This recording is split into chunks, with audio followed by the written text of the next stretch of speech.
Nhlamulo Ndhlela joins us live now in studio. Nhlamulo, what else do we know? Is it just 18? Good afternoon, Bongi, and good afternoon to the viewers. Yes, indeed, it's just 18. You'll recall that, at some point, there was a list that has to be populated by MK Party to Parliament, and it seems they've entrusted certain individuals in terms of populating that list. And of course, the 12 members of the MK were sworn in who were not supposed to have been there. Those ones have been removed. The other 6 were to be sworn in at some point, but they were not sworn in. So all in all, it's 12 that had been sworn in and 6 that hadn't been sworn in. So now, when it comes to the party itself, are they saying how come these ones who were sworn in when they were not supposed to have been sworn in? In fact, they were told, those members, that at some point no one should be sworn in, but they just went there and ultimately they get sworn in. So they defied the party? They defied the party accordingly. Now, this particular members then, where do they go? Do they go back to the party? What else do we know about this? Yes, they're telling us that, in fact, they've been removed from Parliament. They haven't been expelled from the MK Party. Okay. But of course, party protocols or the constitution will have to be effected in terms of what actions are going to be taken against them, because they said they abused the trust of the party. At some point, if you look at the top 10, everyone in the top 10, some of them were not even supposed to have been there. They said that they entrusted them with the population of the list, but they took advantage of that trust and had to put in their friends. That's according to the spokesperson. They put in their friends and neighbors, people who were not supposed to have been there. And they said the strategy was not to even have former President Zuma in the list, but President Zuma was in the list.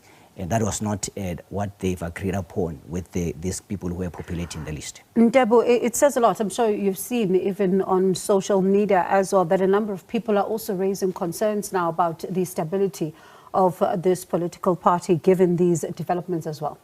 Indeed, some people, if you look at the political machinations when the party was launched, especially when you look at the removal of Mr. Kumar at some point, people said that on its own is going to take a lot of members from the party and making it difficult to really achieve what they wanted to achieve, the 2/3 majority or even winning the elections.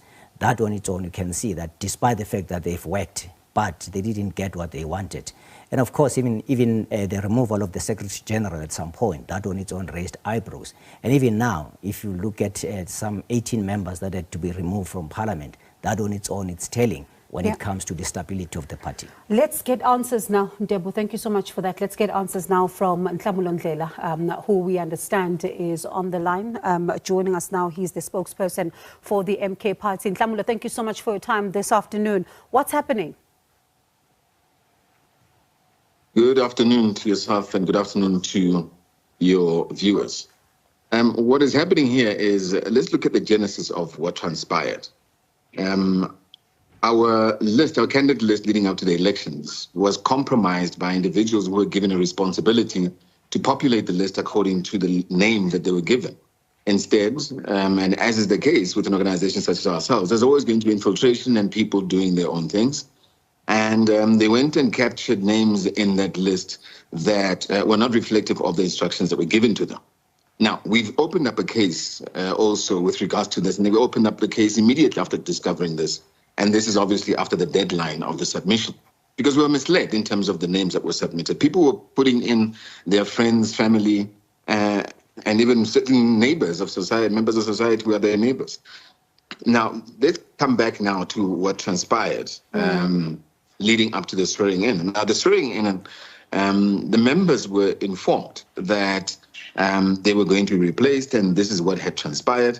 And they had 2 options. One, you get sworn in, and again, it's going to be at a temporary measure because you're going to be replaced, or, you are not sworn in. Majority, and in this case, all of them got sworn in. And I'm talking 12 members, okay? The 6 other names were either people that were supposed to be sworn in or couldn't be sworn in because they were either of ill health or incapacitated in some way or another. So the names that we're replacing, yes, it's 18. So there mustn't be a misconception that, we are not stable or whatever the case may be. No, we've taken this issue of the list very seriously. the members and the comrades who were sworn in, it was communicated with to them. They did receive letters. So it cannot be something of some sort of an epiphany that we just decide, to just remove people. That's not true. That's a wrong perception to leave. They knew. Because the names, by the way, that are coming in right now, the names that were supposed to be in the first place. So, Nhlamulo, allow me to come in there, pardon me. Who are these individuals? I've got a couple of questions to what you just said. Who are these individuals who doctored the list? We've opened up a case, and it's under police investigation. We cannot talk about the details of that investigation, other than to say we opened up the case at the Sandton police station. We can share the case number. Actually, I think we've actually shared a case number at one point. We released a statement regarding this issue. But such is the case, and that's where we're at. And who then had given this particular instruction on which names should have been added? Was this former President Jacob Zuma, or was it the entire leadership? No, as you know, we, throughout our campaign, we've had a strategy, one to engage with religious leaders, traditional leaders, and so on and so forth. And which is a promise we made, because we said their voices are not heard in Parliament, and our leadership in Parliament ought to be reflective of society. So that is obviously a broken promise if we don't fulfill on that. And that would be a place to start, including certain, former executives of state-owned entities that you've seen some of the names, like Montana and the likes, Brian Molefe, who are strong and who understand what we're trying to achieve here. And that's that. Nothing more, nothing less. The decision to include those people is not a President Zuma decision. It was a leadership of the party decision. We sat and we crafted exactly who and how we're going to go about it. For instance, President Zuma was not supposed to be there. That was not our strategy. Our strategy was that President Zuma was going to surface, again, surprise, surprise, at the point at which we are in power. It seems we just lost the line there to Nhlamulo Ndhlela as we're trying. Nhlamulo, I think we can hear you again now. Can you hear me? Yes, now we can hear you. So yes, I was saying that you say former President Jacob Zuma was not supposed to be on the list. That's where we lost you. No, that was not part of our. Yes, former President Zuma was not supposed to be on the list. Because we knew exactly what transpired, where we knew the kind of people we're dealing with in adversaries would obviously want to challenge this. We knew the issue of Section 47(1)(e), that all sorts of objections could be brought, which is exactly what happened.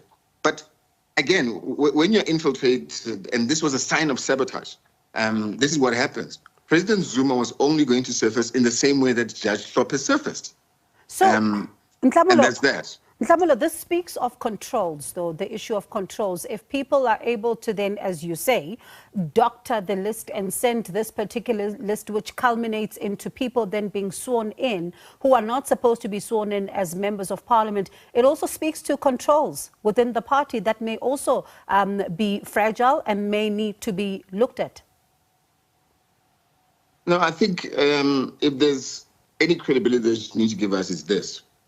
We, in a space of 7 months, built an organization that was able to garner the kind of support that it garnered. So we shouldn't be questioning. If you look at our people's mandate alone, which is referred to as a manifesto, that tells you the level of professionalism that we have. We're setting up an organization here. Naturally, there will be teething issues. Naturally, with any organization. But we're professionalizing this organization. The same as is the case with the posture in Parliament. I mean, we had a situation where it was time for voting in Parliament. A lot of the people that we're replacing, funny enough, didn't show up at a critical time of voting. So when it comes to professionalism, let me tell you, we are one organization that is going to professionalize ourselves and ensure that the posture and the leadership of the organization are competent enough to lead. So are these people now out of the party? No, they're not out of the party. No one is expelled. It's just people who are being replaced at the National Assembly, and that's that. So where do they go to now? Just ordinary members? They've been ordinary members. I'm still an ordinary member myself. We're all volunteers. We have an interim structure. As a party, we will make it a permanent structure at the right time, but we're all volunteers. And that's how it stays. We've had too much infiltration. People are being bought. People have been bought. We've seen too much. We've learned a lot. And we're not going to allow ourselves to be tanked with tendencies of other political parties, which you know, which I'm talking to. So are you still infiltrated even now? Do you still have people that you're worried about? Naturally, we have to continue sieving out any elements that may be rogue. We are going to continuously be on high alert, but we're dealing with it accordingly. All right, Nhlamulo, we have to let you go. Thank you so much for that update. There, of course, Nhlamulo Ndhlela there, that is the spokesperson of the MK party. 18 MPs have now been sacked from the party. 12 were not supposed to have been there. And, of course, the 6 are those who were supposed to be on the list. So lots of moving parts on this particular story. We'll get you more details as soon as they become available.